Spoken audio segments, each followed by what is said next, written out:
guys, pinili ko tong comment. Mag-comment kayo. Kaya mapili ko yung comment niya. So, sinabi niya, it's protected animal. In English ko kasi kaganino guys. So, guys, mag-comment na kayo para mapili ko din ang mga comments ninyo. So, ayun lang. Okay guys, in-upload nyo lang to.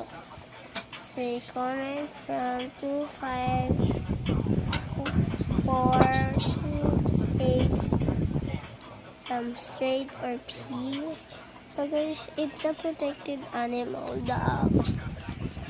Ito na si Jeffrey. Bolo ko doon.